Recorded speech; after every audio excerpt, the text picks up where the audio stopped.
Gua bang, berasa kena jebakan Batman. Pas hiring dibilang jadi BA, pas masuk harus double job jadi QA. Lama-lama mikirin timeline juga.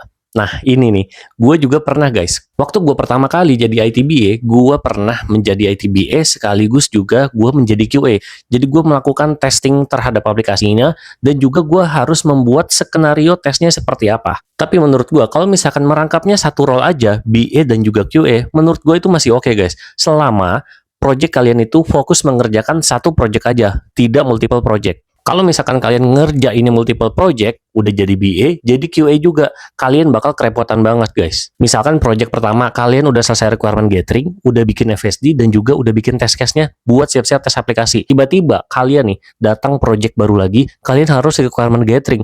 Kalian pasti nggak bakalan fokus guys. Project baru datang, dan kalian masih ditinggal dengan project lama untuk melakukan tugas-tugasnya QA. Jadi kalau buat multiple project, kalian BA jadi QA juga, menurut gue itu nggak sehat guys. Nah, teman kantor gue pernah ada yang bilang, sebenarnya jadi ITBA sekalian jadi QA, itu QA-nya jauh lebih lengkap, jauh lebih bagus ketimbang QA aslinya. Tapi gue secara tegas menolak dengan no, bukan seperti itu. Kalau misalkan BA merangkap jadi QA dan testingnya itu lebih bagus BA, kalau gitu nggak usah aja ada role yang namanya QA, iya kan?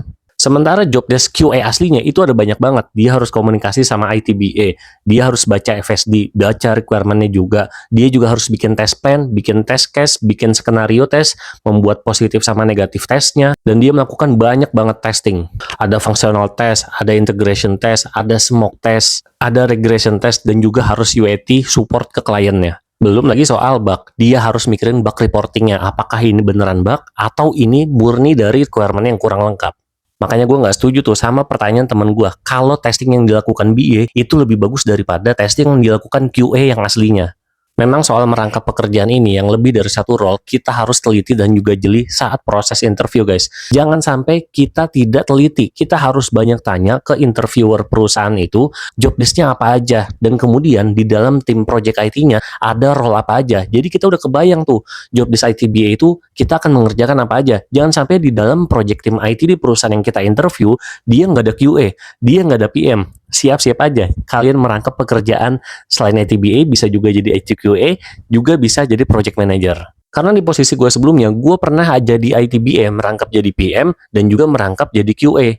Merangkap jadi UI UX gue juga pernah guys, tapi yang belum pernah gue merangkap jadi programmer. Wah, itu puyeng banget kalau gue merangkap jadi programmer. Udah nganalisa juga, ngoding juga. Pecah kepala guys. Jadi saran dari gue, carilah pekerjaan ITBA yang tidak merangkap dengan role lain guys. Biar kalian tetap sehat mental dan juga tidak stres di pekerjaan kalian. Follow akun gue biar nggak ketinggalan informasi yang lainnya.